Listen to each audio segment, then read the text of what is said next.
Bom dia a todas e todos. As nossas boas-vindas a mais esta reunião do ciclo de estudos. Hoje focalizamos Savitri. Então, dando sequência à última leitura que fizemos, começamos hoje o livro 4, que por sinal, começa a segunda parte do poema. Então, o poema também está dividido em duas partes, e estamos aproximadamente no meio do poema, começando a segunda parte com o livro 4.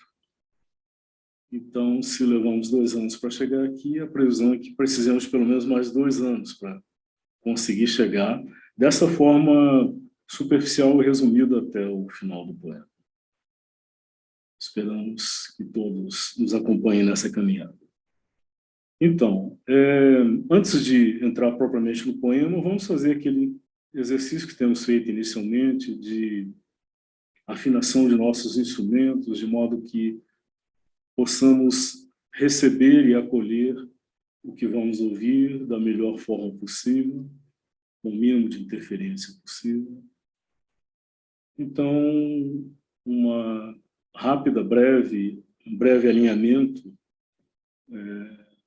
dos nossos instrumentos, o corpo físico relaxado, a coluna vertebral alinhada, se possível ereta.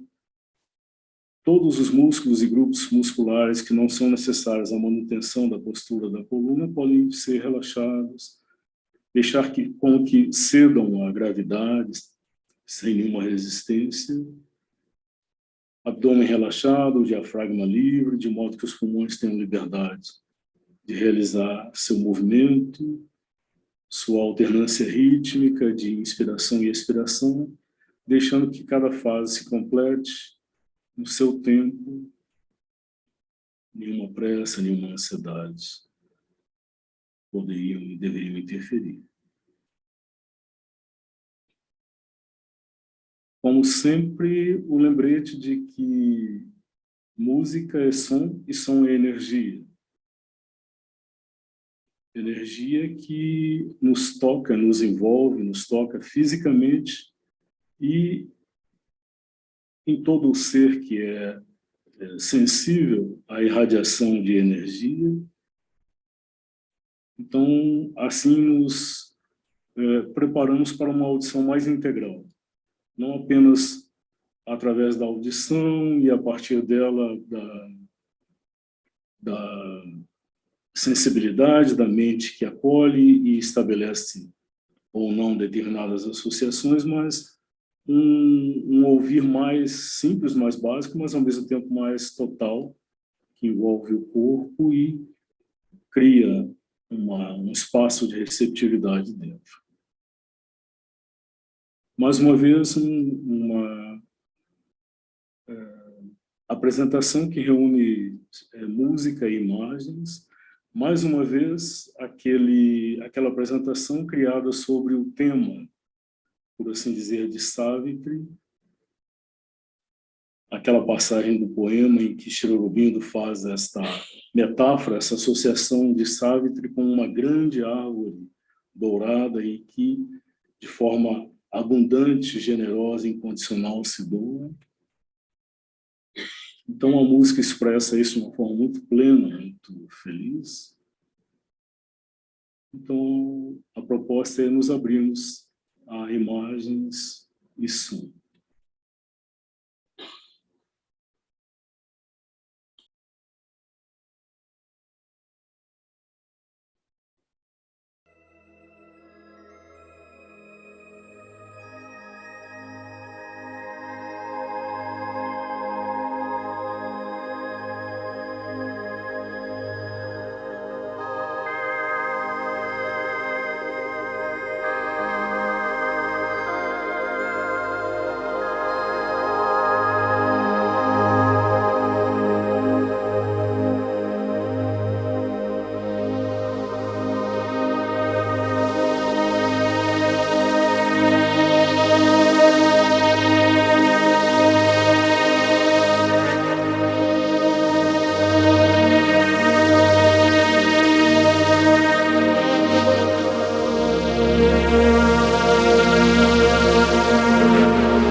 esta música que integra de forma tão única, tão harmoniosa, serenidade, força, tal como uma grande árvore que está firmemente ancorada, apoiada ao solo e, ao mesmo tempo, permanentemente, perenemente voltada em aspiração para o céu, para o sol. Ela é extraída do canto 6, do livro 6, canto 1 do poema, em que Sávitri aparece já adulta e já como que nesta posse de si, do seu ser, e representando essa presença que irradia para todos os que estão ao redor. Mas o livro de hoje vai nos falar do nascimento. Se lembramos a leitura anterior, no último livro, o canto 4 do livro 3, quando Ashwapati chegou diante da Mãe Divina e obtém dela a promessa de um dom, que é o nascimento de alguém que, no caso, uma filha, uma sucessora, e que vai, ao mesmo tempo, representar uma doação do divino à criação, de modo que ela possa ser emancipada da sua sujeição ao sofrimento e à morte. Então, lembramos aquele verso em que nos é dito: alguém nascerá que quebrará, que romperá a lei de ferro. Então, este canto vai nos falar, o livro 4, no seu canto 1. Então, o livro do nascimento e da busca, o canto 1, o nascimento e a infância da chama. Então, é interessante que fica já caracterizado, desde aqui no título do canto, que não se trata apenas ou tão somente da descrição de um personagem, de uma pessoa, de um ser humano com suas características, mas ele já ressalta este aspecto central que é um ser que é chama, que é aspiração, que é, em todo o seu ser, representa a corporificação desta descida do alto e, ao mesmo tempo, dessa resposta desse chamado da Terra. Sri Aurobindo vai começar como que descrevendo, nas primeiras páginas do canto, ele dedica a uma descrição do cenário onde Savitri nascerá, e é uma descrição maravilhosa, porque ele nos fala da Terra e ele aborda um aspecto do ser da Terra, que são as estações do ano, ou seja, esse ciclo, né, que sempre se renova e que representa a vida tal como ela se manifesta na Terra, a partir da matéria e como que preparando, por sua vez, um cenário para a manifestação aqui de outras dimensões do ser que já estão latentes, evoluídas, mas que ainda não se manifestam. Então, esse cenário, como ele o descreve, as estações, é um verdadeiro canto de louvor, um hino à grandeza e à beleza da terra e da vida. E existe nela e que a tem como um cenário. E, particularmente, as estações são como que definidas pela relação entre a Terra e o Sol e a Terra. Então, acho que vale considerar um pouco mais esse aspecto antes de entrarmos propriamente no poema.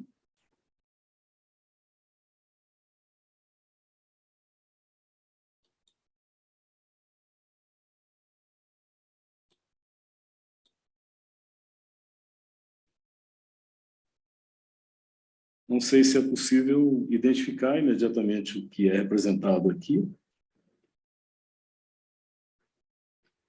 Trata-se de uma representação artística de um conjunto de dados cientificamente colhidos e reunidos, e que mostra a relação energética que existe entre o Sol e a Terra. Então, temos o Sol, este globo maior, laranja, à esquerda da tela, e a Terra, este globo bem menor. Naturalmente, as distâncias não são as distâncias reais, porque seria impossível representar proporcionalmente isso. Mas aqui fica evidente o Sol, primeiro, como este grande núcleo irradiador de força, de energia. É um corpo de energia, por assim dizer, de força e de luz. E a maneira como esta irradiação dele chega à Terra na forma de irradiação magnética. Então, temos aqui representados esses campos, este campo de força magnética que envolve a Terra e que se torna perceptível ou visível nas auroras boreais e austrais. Então, nós temos aqui, como que representado no gráfico, a maneira como estas energias circundam a Terra e como elas se distribuem em torno dela, formando um campo bem específico de força, com pontos de concentração, pontos de dispersão, e fazendo, ao mesmo tempo, configurando um desenho muito preciso, muito nada casual, em que fica como que representado esse campo de irradiação, de força, de influência do Sol sobre a Terra. Nós sabemos que as estações, elas acontecem nesse movimento de translação da Terra na sua órbita em torno do Sol.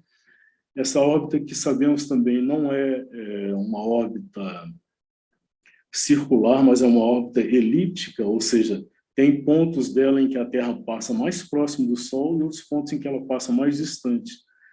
E esta relação entre pontos mais próximos e distantes é que vai justamente determinar as estações do ano. Isso combinado com o movimento de rotação da Terra em torno do seu próprio eixo e da inclinação que a Terra tem sobre o seu eixo. É uma inclinação precisa que permite, entre outras coisas, que exista água na forma líquida no planeta Terra. A distância, aqui é a distância entre a Terra e o Sol, que está precisamente no ponto que permite isso, e essa inclinação em que um polo da Terra fica mais próximo e o outro mais distante do Sol é que vai determinar as estações e a distinção entre as estações no hemisfério norte e no hemisfério sul, de modo que elas acontecem de forma contrária. Quando é verão no hemisfério norte, é inverno no sul, e assim sucessivamente. Então, é uma conjunção muito precisa destes movimentos e dessas distâncias e desta irradiação constante de energia e de força que assegura a existência da vida na Terra em todas as suas formas. Mas, ao mesmo tempo, é uma expressão artística que mostra todo um jogo de forças que a ciência pôde mapear de forma muito precisa, mas, ao mesmo tempo, mostra uma outra relação. Essa interação energética de força, de recebimento, de receptividade, enfim, essa troca que acontece aí, também aponta para outras dimensões, que é exatamente o que Sri Aurobindo vai abordar no poema.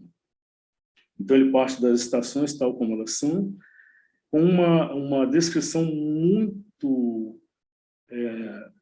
precisa do fenômeno tal como ele se desdobra diante dos nossos olhos, ao mesmo tempo como que desvelando para a nossa percepção, para a nossa visão, aspectos, talvez interiores, talvez espirituais, que nos passam desapercebidos pela mera observação do fenômeno exterior. Então, é uma conjugação prodigiosa também entre a observação do fenômeno exterior e a revelação das dinâmicas interiores, das dimensões interiores que estão envolvidas nesses processos exteriores.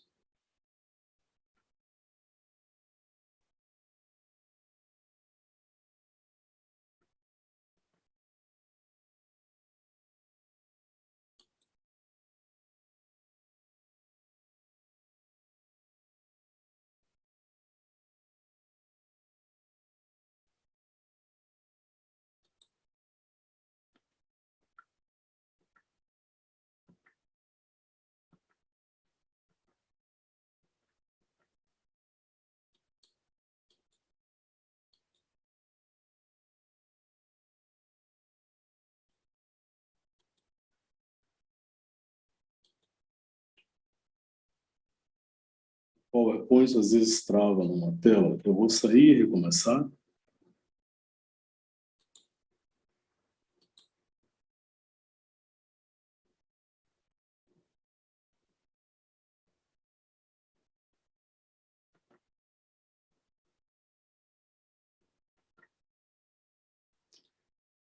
Então, nós ouviremos uma descrição mais alongada, a primeira parte do poema, em que ele vai fazer a descrição da Terra e desse cenário e das estações.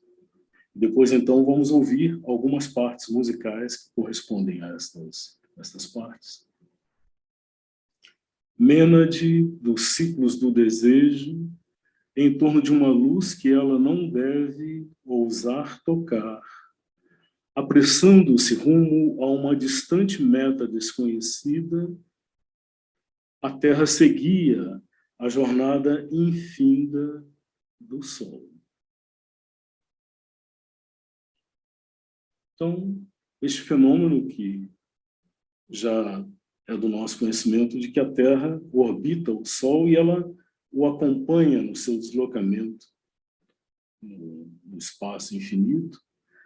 Mas aqui ele usa essa primeira imagem que merece uma consideração. Mênade dos ciclos do desejo. Então é interessante o significado de Mênade.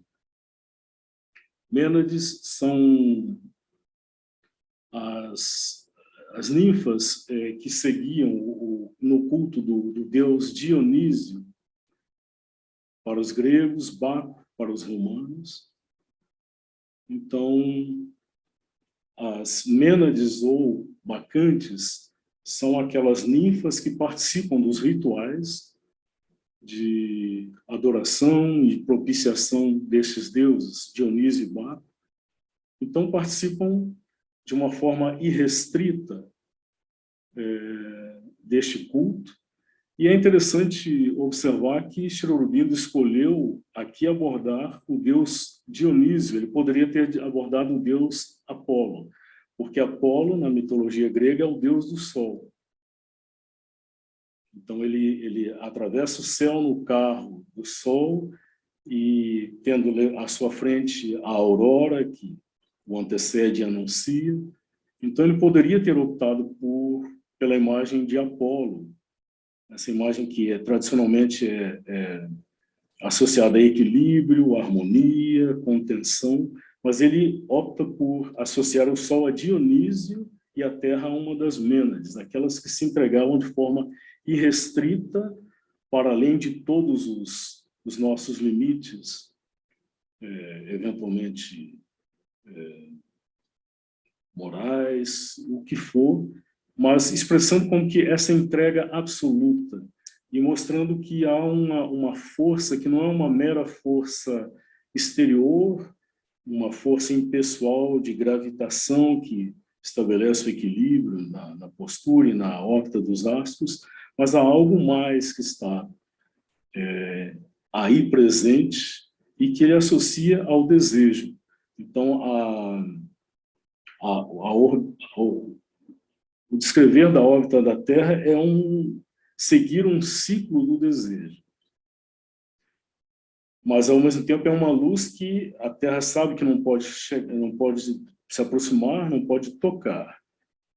E ela segue em direção a uma meta que ela desconhece, mas ela não tem escolha, por assim dizer. Ela está destinada, fadada a seguir dessa forma o Sol. Uma mente só meio desperta no giro do vazio, no seio da inconsciência, a vida sonhou e gerou este mundo finito de pensamento e feito, através do transe imóvel do infinito. Um vasto, imutável silêncio com ela correu. Prisioneira da velocidade, sobre uma roda adornada de joias, ela comungou com um místico coração no espaço.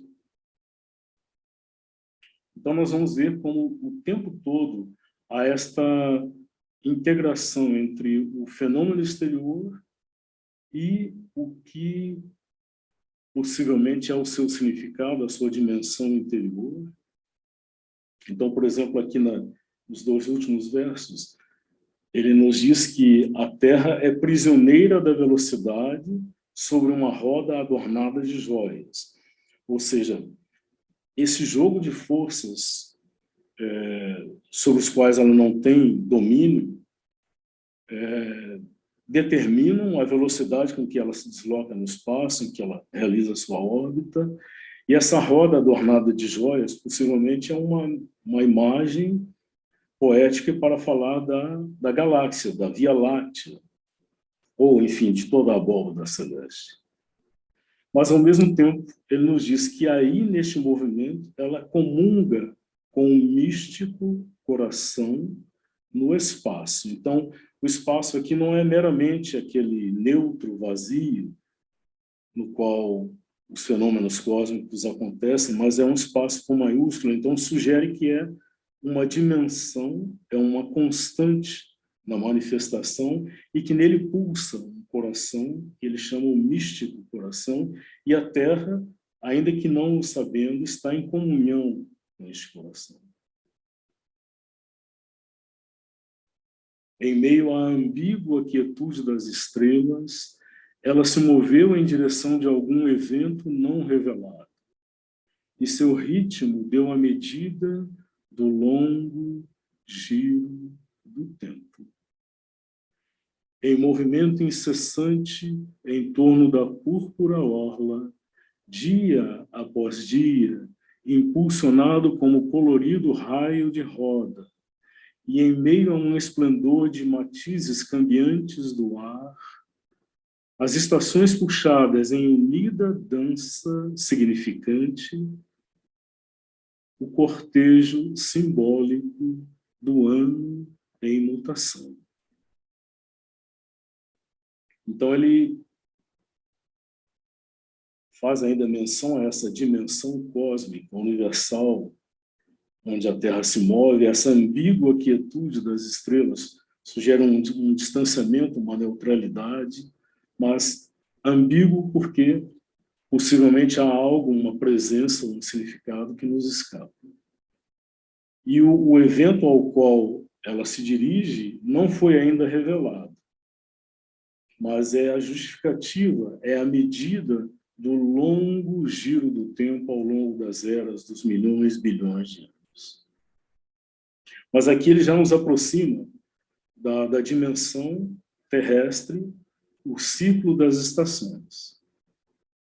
Então, em meio a um esplendor de matizes cambiantes do ar, então, a mudança na atmosfera prenuncia esta dança significante das estações, que representam como que esse cortejo simbólico do ano em mutação. O ano que muda, o ano em que a Terra vai mudando ao longo deste ciclo. Através do ardente langor do solo, marchou o verão com sua pompa de meios-dias violentos e estampou sua tirania de tórrida luz e o selo azul de um grandioso céu lustrado. Então, nesse cortejo, quem o abre, quem o preside, quem vem à frente é o verão.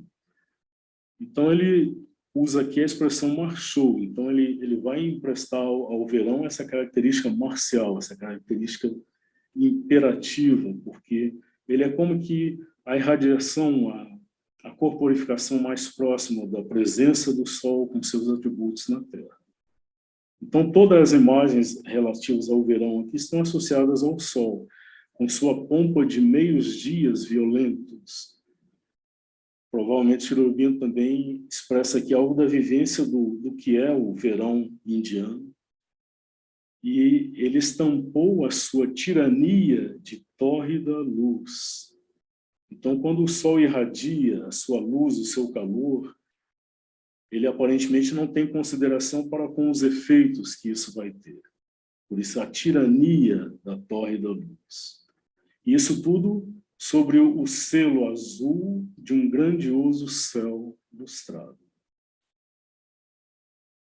Nós vamos observar, é interessante, que as duas estações a que Shrovindo vai dar mais espaço são o verão e a primavera, bem menos ao outono e ao inverno.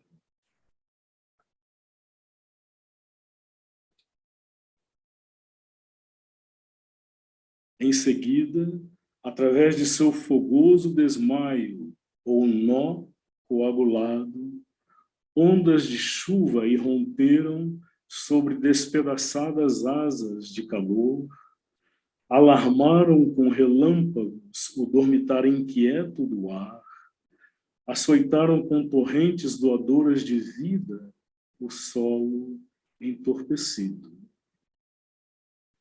Então, aqui nessas imagens aparentemente arbitrárias, nós podemos reconhecer a precisão com que ele descreve tudo aquilo que antecede uma tempestade, aquele ar parado, onde tudo aparentemente cai num torpor e de repente vem e rompem os relâmpagos e trovões, como que despedaçando aquele mormaço, aquele calor que paira opressor, através de seu fogoso desmaio. Então, aqui é uma imagem também audaciosa, é como que um paroxismo no movimento das mênades, que as fazem como que desmaiar diante da proximidade deste Deus, ou nó coagulado, uma imagem também poderosa, embora não muito clara para nós. Mas tudo isso fala deste momento que antecede o começo de uma grande tempestade.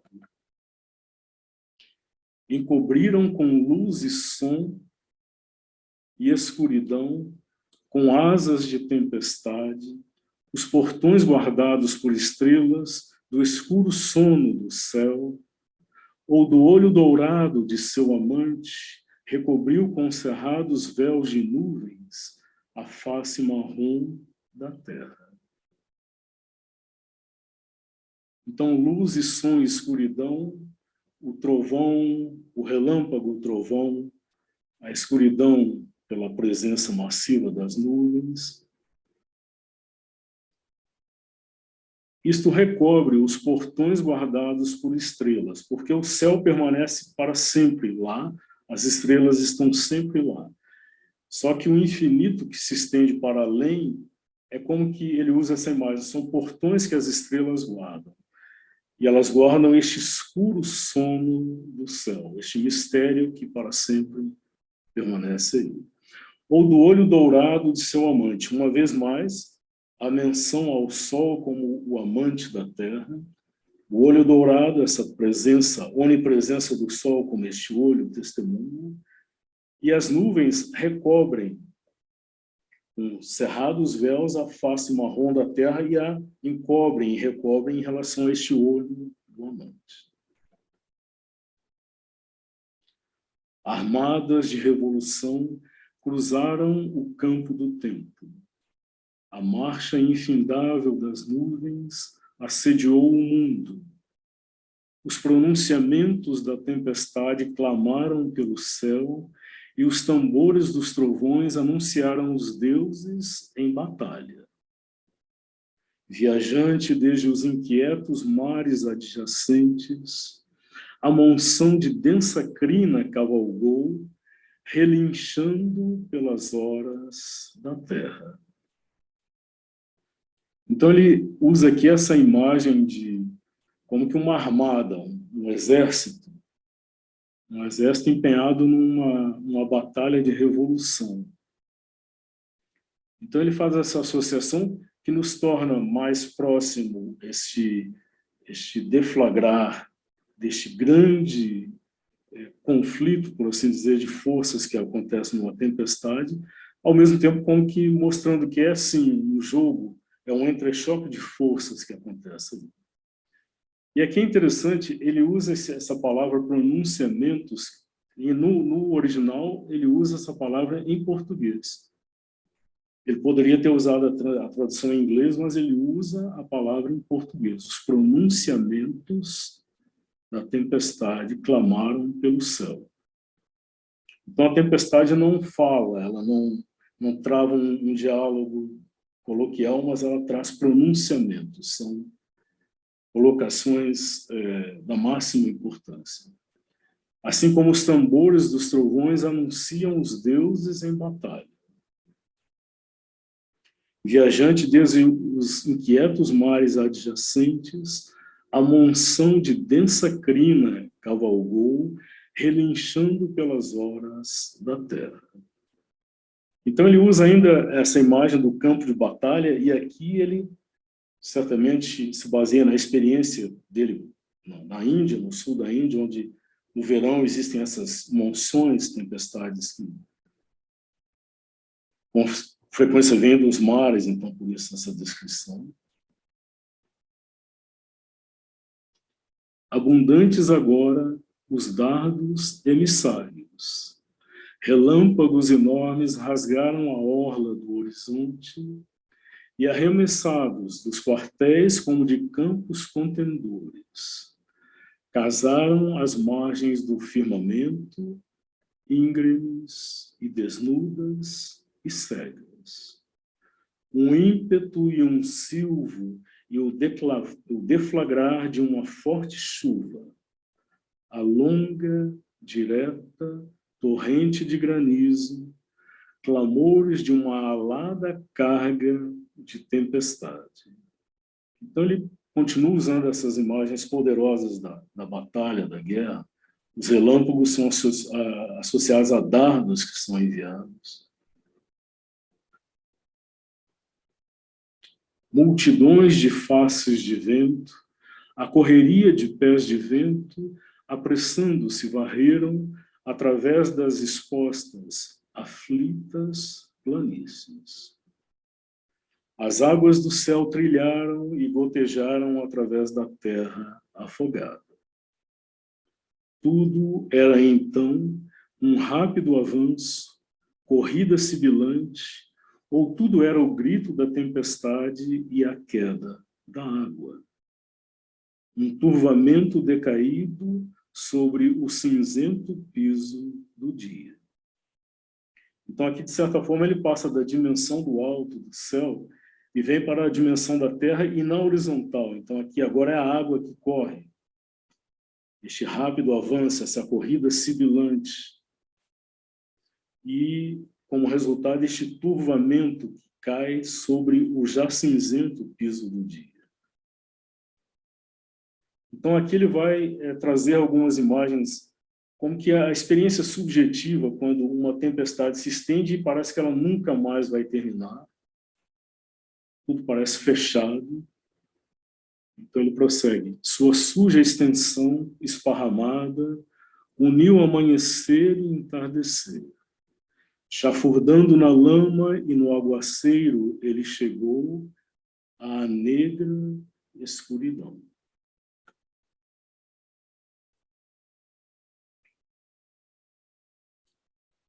O dia trajou uma semi-escuridão como sua opaca vestimenta. A luz mirou o espelho manchado do alvorecer e ali encontrou seu próprio semblante, gêmeo da face, uma noite semi-alumiada. Aguaceiro e gotejo e névoa infiltrante envolviam tudo e transformaram o árido solo em pântano e fétido lamaçal. A terra era um atoleiro, o céu um bloco sombrio e triste.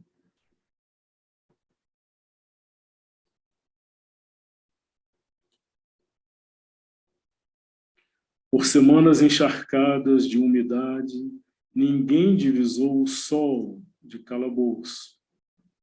Mesmo quando nenhuma turbulência atormentou o sombrio repouso do ar, ou um tênue raio reluziu através das chorosas nuvens, como um sorriso tristonho reluz, velado pelas lágrimas que retornam.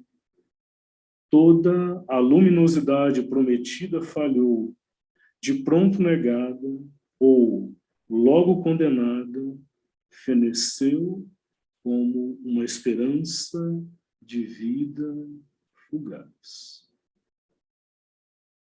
Aqui, de certa forma, ele humaniza a Terra para nos tornar mais próximos, essa experiência deste afastamento. O Sol que aparentemente se afastou para sempre, foi recoberto para sempre. E até mesmo um raio tênue que possa reluzir vai ser passageiro, fugaz, como estas lágrimas que retornam. Então, aqui ele nos traz direto para a experiência humana, do afastamento, do distanciamento, do exílio.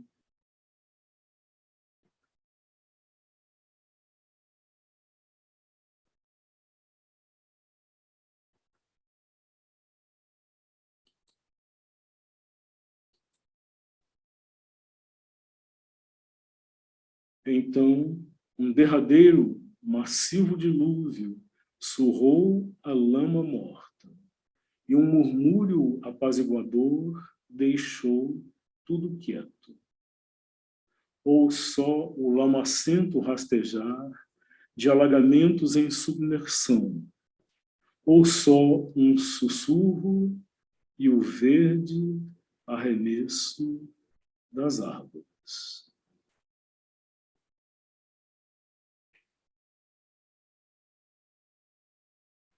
Tudo se aquieta nessa espera muda. Agora, uma mudança. Um dia, este cenário muda. O humor da Terra agora mudara. Ela jazia em repouso de acalanto.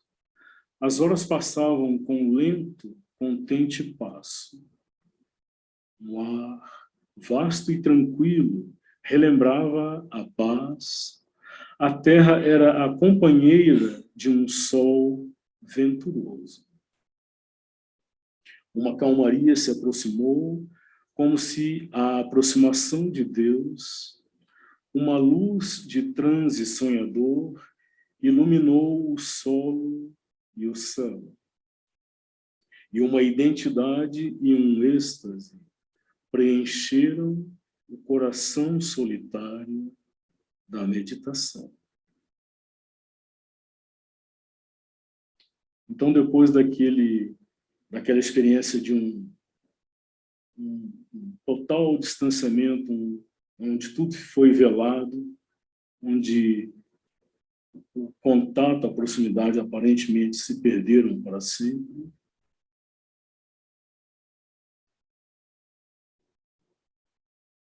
mas ela, no retorno da luz, do sol, ela se vê e se sente e sabe ser de novo a companheira de um sol venturoso.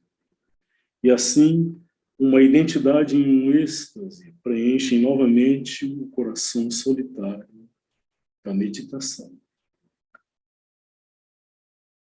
Um sonho vadiou na muda mente do espaço.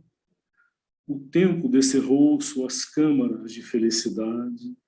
Uma exaltação entrou e uma esperança. Um self recôndito ergueu os olhos para a altura mais celeste. Um pensamento recôndito acendeu uma chama oculta. E a visão interior adorou um sol não visto. Esta que é a experiência da Terra, que ela possivelmente vivencia nessas dimensões para além da nossa percepção e compreensão, ainda que aparentemente inconscientes, são também as vivências daquele ser humano que começa a despertar, que começa a estabelecer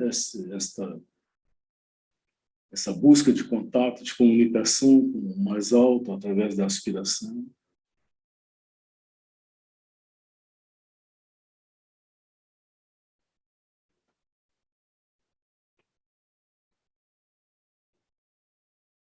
3 pensativas estações passaram com passo reluzente e perscrutando uma a uma as grávidas horas, buscaram por uma chama que se escondia em profundezas luminosas, a vigília de algum poderoso nascimento por vir. Então, aqui é a sugestão de que a passagem, o ciclo das estações, não apenas cumpre uma necessidade da vida, tal como se manifesta na Terra, no seu ciclo de renovação, mas é como se elas também fossem como que emissárias de uma outra dimensão e passam aqui como que buscando ver, localizar, identificar onde está essa chama de aspiração que se escondeu em profundezas secretas e, por isso, luminosas. Elas buscam mesmo pela vigília de um poderoso nascimento por vir. Então, aqui, possivelmente, é a alusão ao nascimento desta emissária da Mãe Divina, que deve, então, nascer proximamente, mas, quem sabe, também uma alusão ao fato de que da natureza nasce o Espírito, ou emerge a manifestação do Espírito. Então, também aí, talvez, se possa identificar este poderoso nascimento.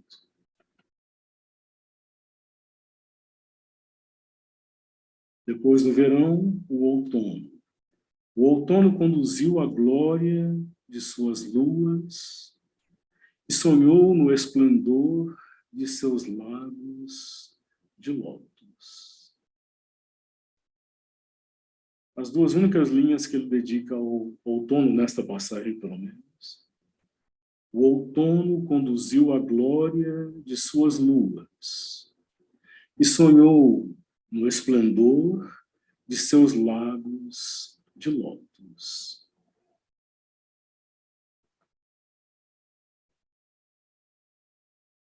O inverno e o tempo do orvalho pousaram suas calmas, frias mãos sobre o peito da natureza, ainda num meio sono, e aprofundaram com matizes de relaxada e suave facilidade a beleza tranquila do ano em declínio. É possível que Sri Aurobindo tenha utilizado a referência do outono e do inverno, tal como acontecem na Índia. Então, não são aquelas estações extremadas que nos extremos do hemisfério norte vão acontecer, ou do hemisfério sul.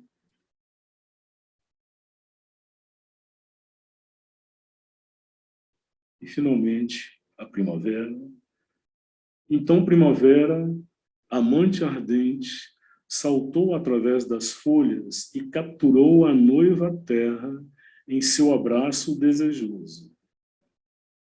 Seu advento era um fogo de matizes irisados, seus braços eram um círculo do advento da alegria. Aqui é interessante observar, porque na sequência ele vai continuar utilizando, outono é feminino, acho que isso é a característica do inglês, e a primavera é masculino. Pelo menos no poema aparece dessa forma. Por isso, a primavera como o amante que abraça a noiva à terra. E o advento, a chegada da primavera, um fogo de matizes irisados, a explosão de cor que acontece, de vida e cor. E os braços deste amante eram um círculo do advento da alegria. Com a renovação da vida, a renovação da alegria. Ele continua falando deste amante, a primavera. Sua voz era um chamado à esfera do transcendente, cujo toque secreto sobre nossas vidas mortais mantém sempre novo o entusiasmo que fez o mundo. Remolda em novas formas uma doçura ancestral e guarda intacta, não mudada pela morte e pelo tempo, a resposta de nossos corações ao charme da natureza e mantém para sempre novo, contudo, sempre o mesmo, o pulsar que sempre desperta para o velho deleite e a beleza e o êxtase e a alegria para viver. Então, a primavera como o redespertar desta chama que pode reconhecer no âmago, na essência de tudo, o deleite, a beleza, o êxtase e a alegria. Seu advento trouxe a magia e o encanto. Ao seu toque, o coração cansado da vida se fez alegre e jovem. Ele fez da alegria uma prisioneira voluntária no peito da vida. Seu abraço era de um jovem Deus sobre os membros da terra. Mudada pela paixão de sua explosão divina, ele fez belo com seu beijo o corpo da terra. Então, com o abraço, o toque, o beijo da primavera, a vida na terra explode, redesperta e torna este corpo novamente belo. Impaciente por felicidade, ele veio, cantando alto com a voz venturosa do pássaro, seu turbante de pavão arrastando-se por sobre as árvores. Seu fôlego era uma cálida convocação ao deleite, o denso azul voluptuoso era seu olhar. Uma suave urgência celestial tomou de surpresa o sangue, rica com um instinto das alegrias sensuais de Deus. Então, aqui a afirmação plena da vida e da experiência da vida e da experiência dos sentidos como parte da experiência integral do ser na manifestação. Então, todas as formas que a vida assume, a beleza do canto do pássaro, o manto de flores que se estende sobre as árvores, tudo isso é expressão desta alegria, deste encontro entre a vida, a terra e o sol, o espírito. Movimentos imortais tocaram as horas fugidias, uma carregada intensidade de sentido, como de um Deus, tornava mesmo o respirar um prazer apaixonado. Todas as visões e vozes entreteciam um único charme. Então, mais uma vez, a sugestão de que para além ou dentro destes movimentos exteriores que reconhecemos, há algo mais. Então, as horas fugidias, passageiras, há algo que se move aí, são movimentos imortais.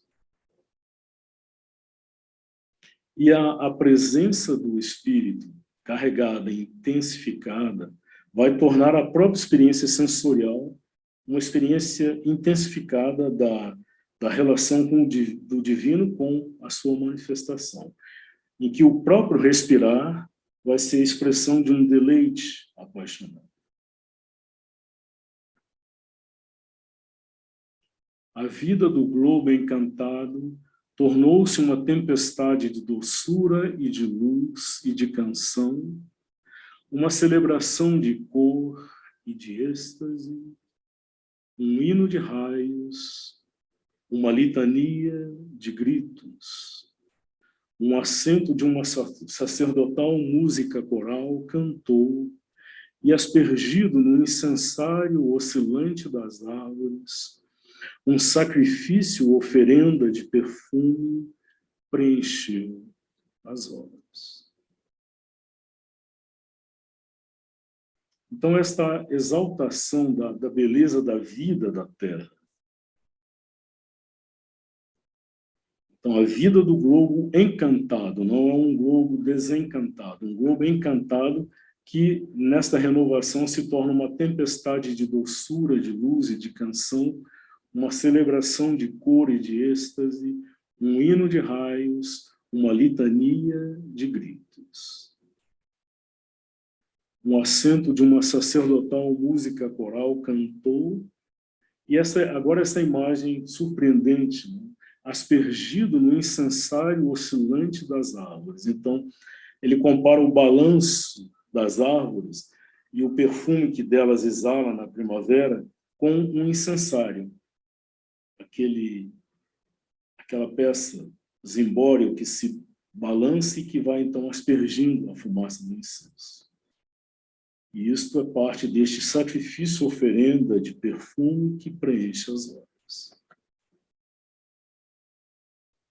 O incenso de açoca ardeu em chama carmesim, pura com o fôlego de um desejo sem mancha. Alvos jasmins encantavam o ar enamorado.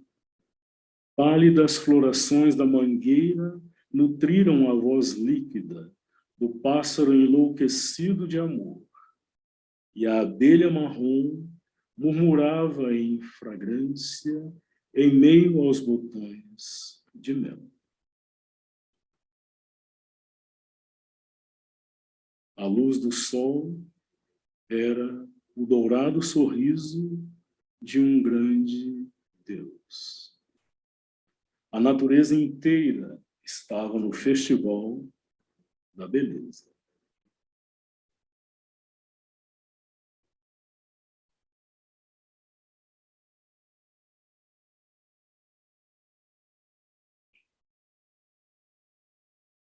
Uma vez mais, a afirmação dessa presença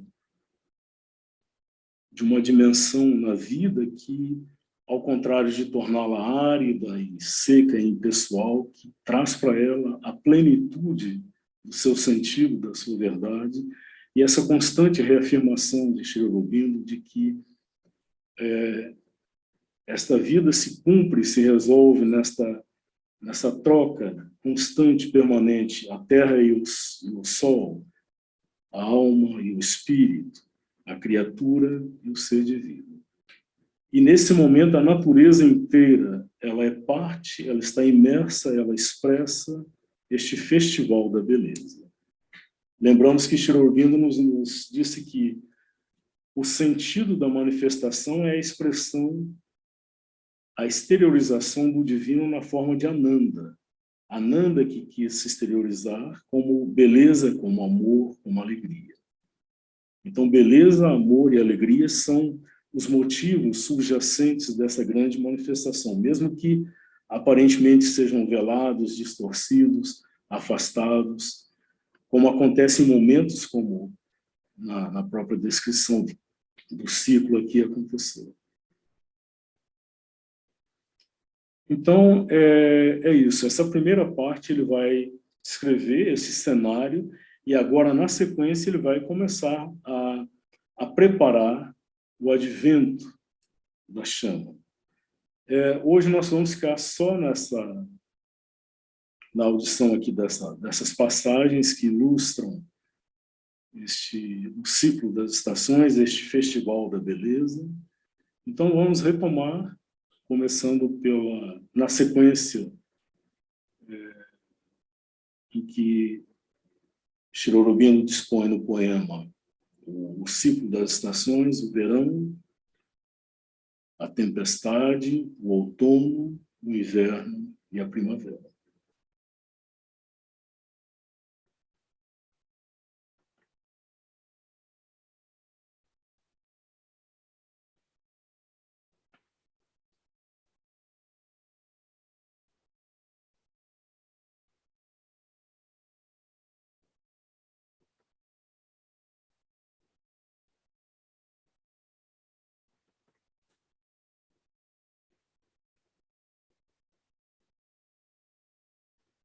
através do ardente langor do solo, marchou o verão com sua pompa de meios-dias violentos e estampou sua tirania de tórrida luz e o selo azul de um grandioso céu lustrado.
Across the burning languor of the soil, faced summer with his pomp of violent noon, and stamped his tyranny of torrid light and the blue sea of a great burnished sky.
A descrição da tempestade, vamos ouvir como, da mesma forma como esta peça que passou, Sunil cria algo absolutamente energético, viril para retratar o verão.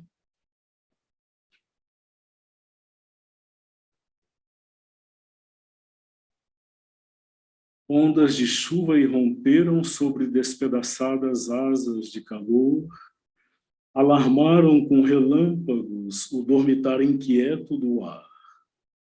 Açoitaram com torrentes doadoras de vida o solo entorpecido, encobriram com luzes som e escuridão com asas de tempestade, os portões guardados por estrelas do escuro sono do céu, ou do olho dourado de seu amante, recobriram com cerrados véus de nuvens a face marrom da terra.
tide bursting upon torn wings of heat,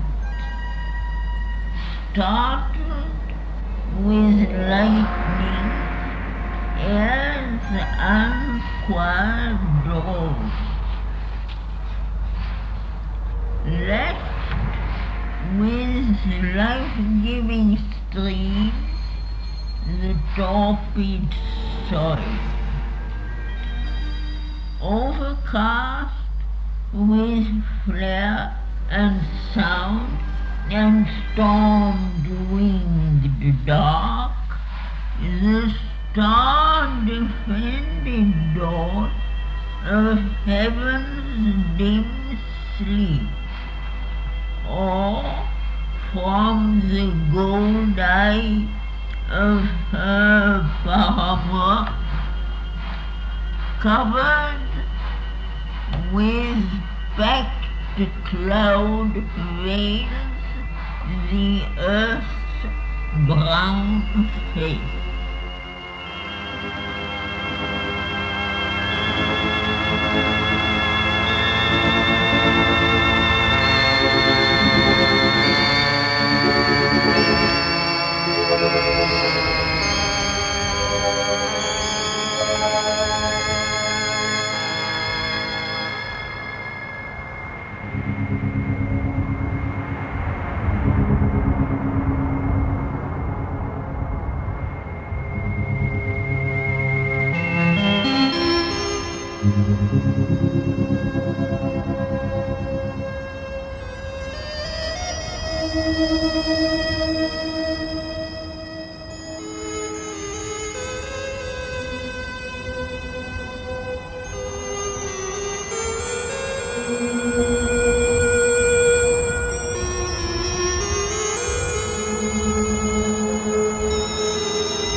Prosseguimos com aquele momento em que o humor da Terra muda, a tempestade se acalma, o sol retorna.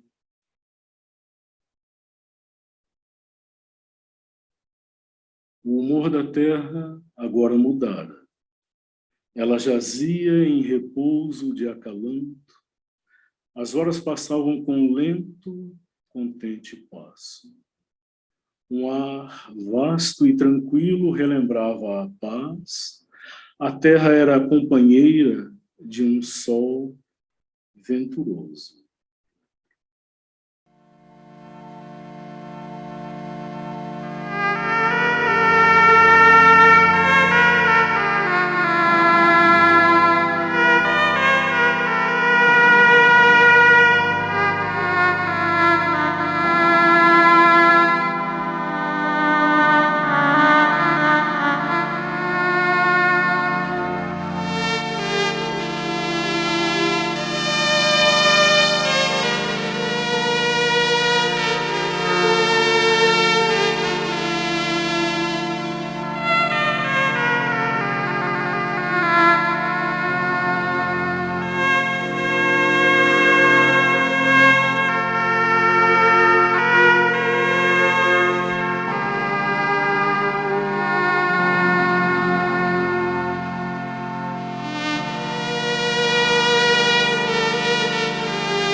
Earth's mood now changed.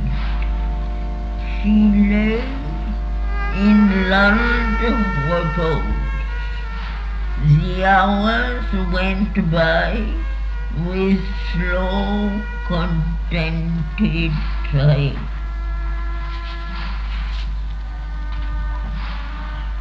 A wide and tranquil air remembered peace. Earth was the comrade of the happy sun. 3 thoughtful seasons passed with shining tread, and scanning one by one the pregnant hours, watched for a flame that lurked in luminous depths, a vision of some mighty birth to come.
O outono trouxe a glória de suas luas e sonhou no esplendor de seus lagos de lótus.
read in the glory of her moon, and dreamed in the splendor of her lotus spoon.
E o inverno e o tempo do orvalho pousaram suas calmas, frias mãos sobre o peito da natureza, ainda num meio sono, e aprofundaram com matizes de relaxada e suave leveza a beleza tranquila do ano em declínio.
Jupiter and Newton laid their calm, cool hands on nature's bosom, still in a half sleep, and deepened with hues of lax and mellow ease the tranquil beauty of the waning year.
Então, primavera, amante ardente, saltou através das folhas e capturou a noivo à terra em seu abraço desejoso.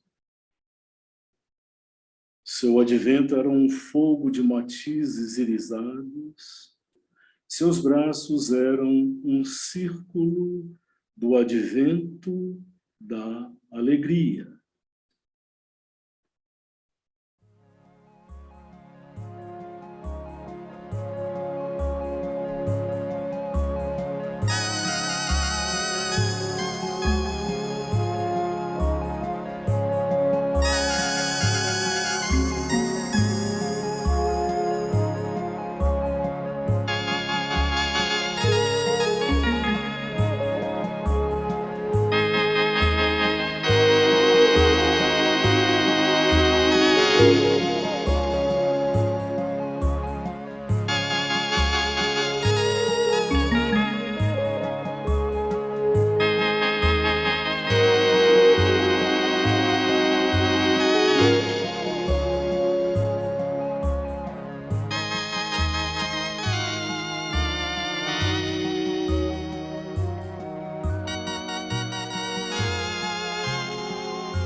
Then spring, an ardent lover, leaped through leaves and caught the earth bride in his eager clasp.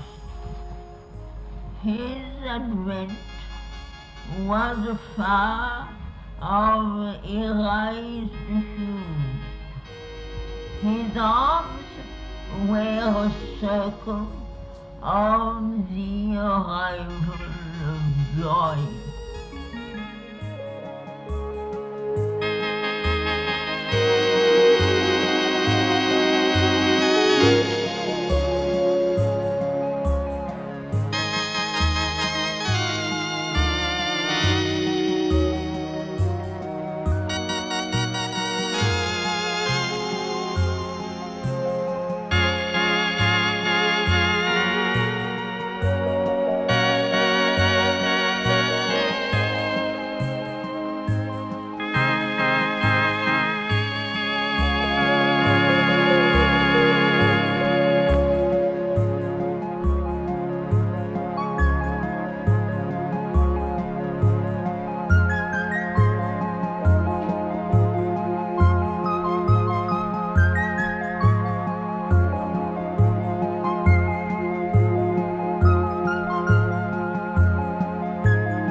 na nossa próxima reunião de Savitri, então, damos sequência com agora a maneira como Sri Aurobindo, neste canto, aborda o nascimento de Savitri, o que ele chama o nascimento da chama.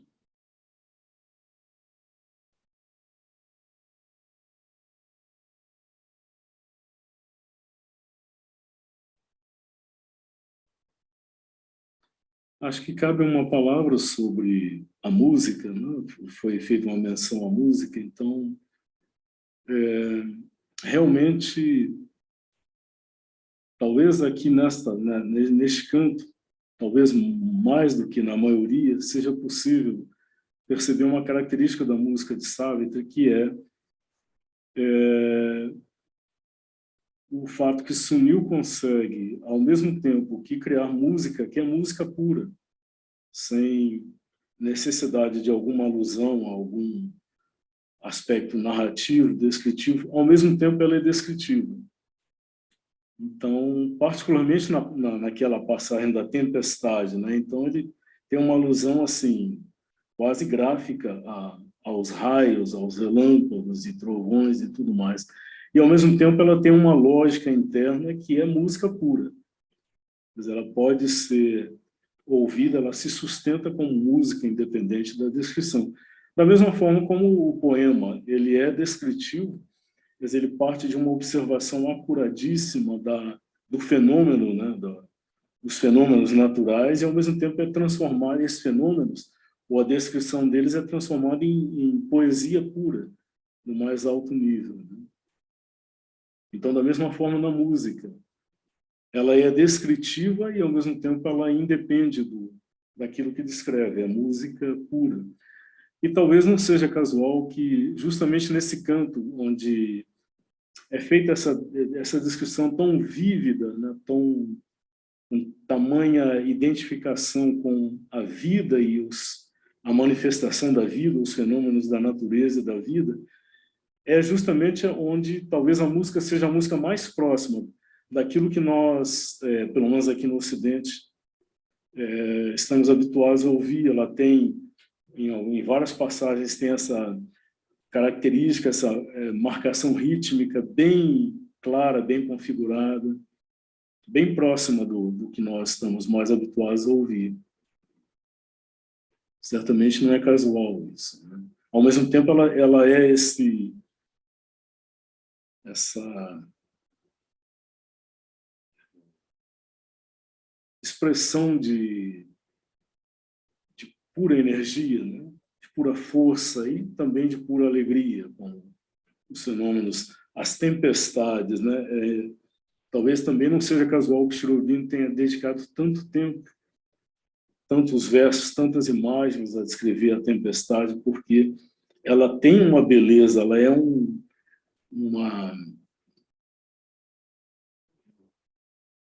manifestação de força que talvez poucos fenômenos da natureza sejam tão poderosos. Só que, de certa forma, nós estamos acostumados a ver a tempestade como uma coisa que devemos temer, da qual devemos nos defender, e aí deixamos de perceber a beleza imensa que está na própria tempestade, no raio, no trovão, na chuva.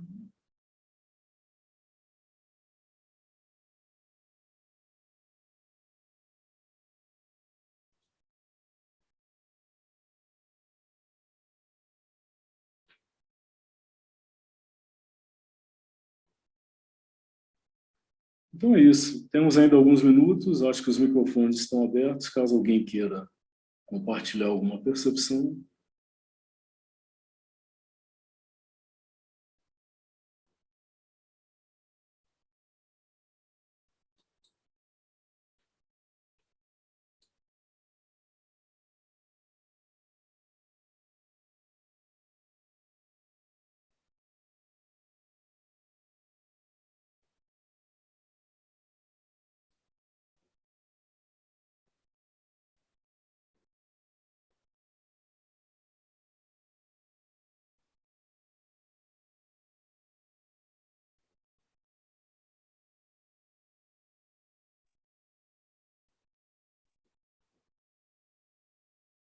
Oi, gente, bom dia.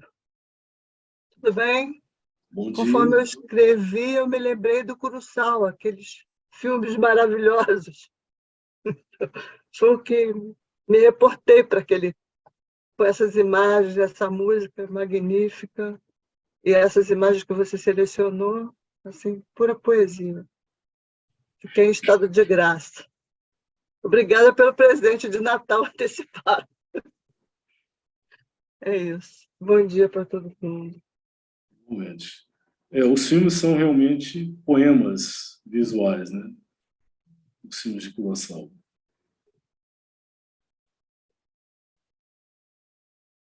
E essa apresentação também foi, na minha opinião. É isso. Parabéns. Foi lindo demais. Obrigada.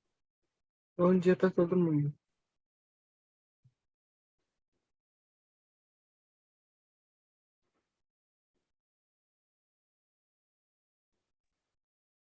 Você falando do... Bom dia, gente. Falando, Bom Ricardo, dia. da tempestade e aquela descrição do pós-tempestade, né? Sim. Que é assim, quem já, né? Eu acredito que todos já tiveram oportunidade de observar, né? Estar num lugar de natureza, ou enfim. E depois da tempestade, realmente tem algo assim, né? Que ele descreve Cherurobindo, né? Divinamente bem, e isso uniu, né? Com a música. E que também, assim, acho que quando a gente passa por alguma tempestade do ponto de vista simbólico, né, emocional, nossa, passei por uma tempestade, né, e que depois que passa aquela situação, né, turbulenta, aqueles desafios, né, também parece que algo, né, que se chega nesse, né, nesse lugar, né, de um centramento, uma quietude, né, acho que, né, Sim. me, é, todo ele, todo o poema é todas as partes, né, são belíssimas. Mas essa você falando me remeteu, né, a isso. É porque ele não recua diante da descrição daquela fase também que é tão difícil, né? Que vem na sequência, antes ainda que venha o que se chama a bonança, né? Aquele momento assim de aparente desolação total, né? Ele descreve isso também, ele se demora, inclusive, descrevendo isso.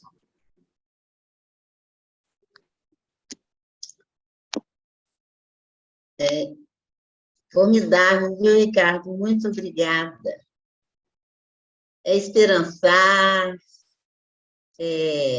renascer, essa questão também de olhar para as sombras, né, e para a luz, para os dois lados.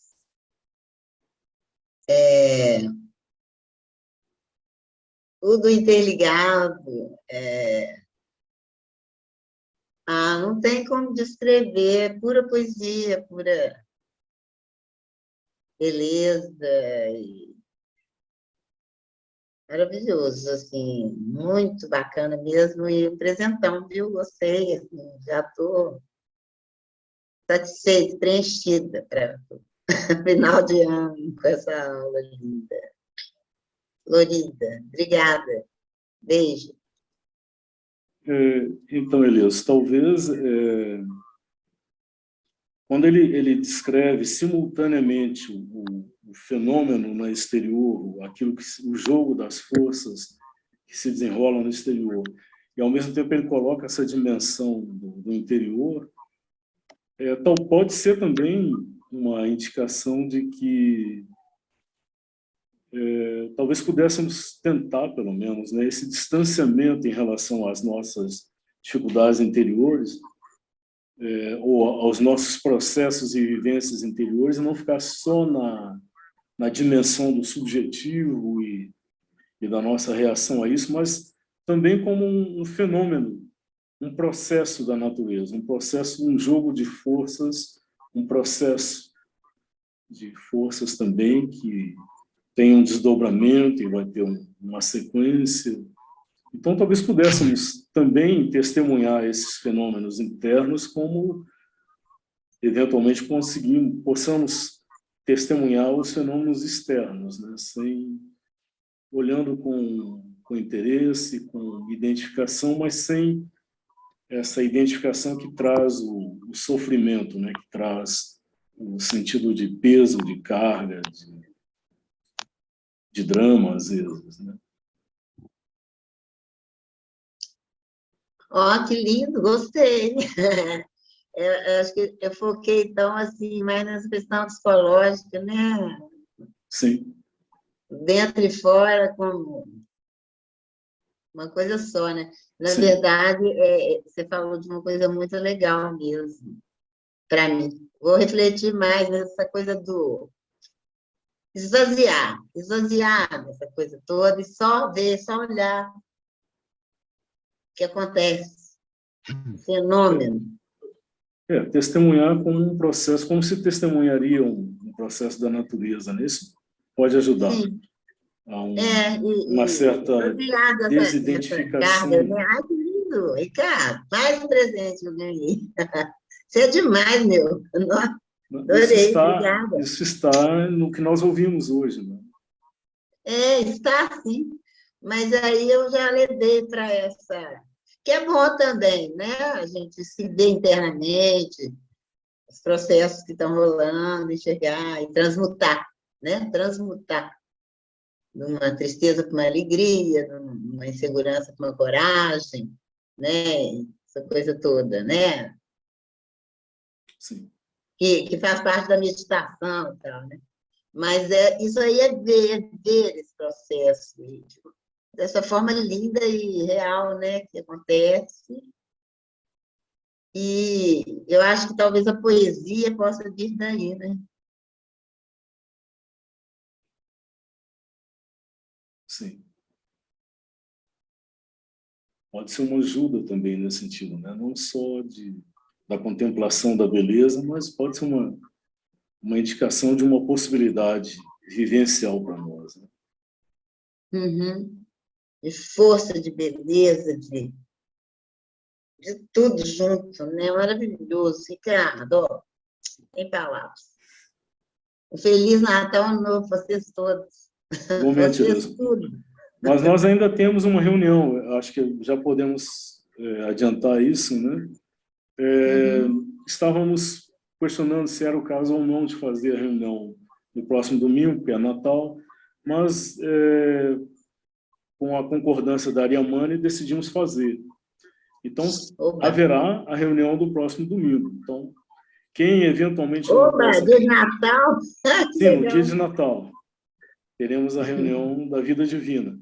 Quem eventualmente não puder participar por compromissos familiares e tudo mais, tem a possibilidade de assistir depois a gravação. Mas vamos estar aqui, né, no próximo domingo também.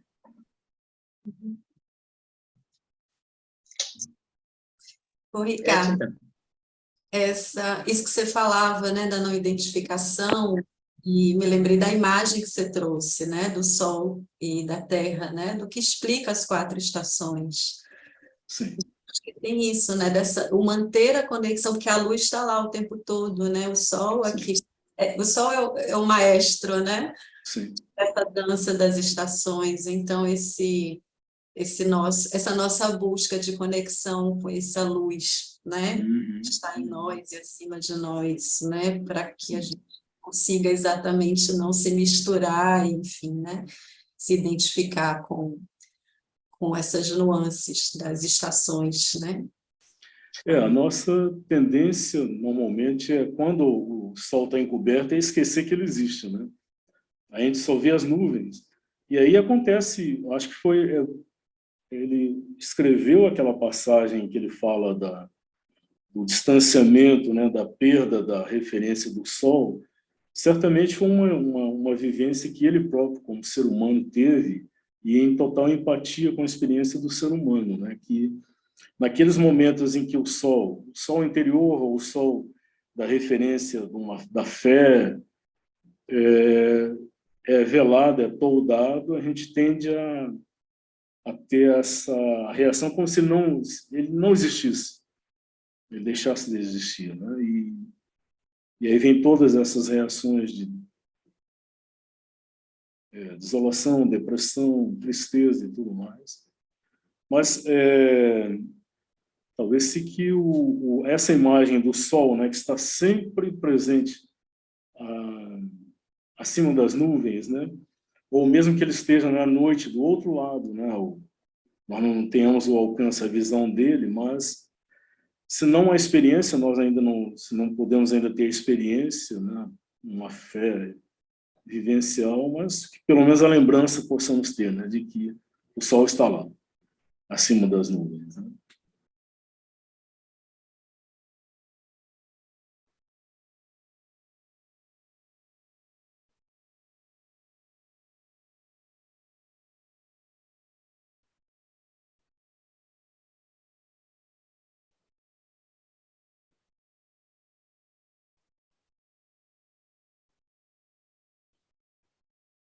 Então é isso.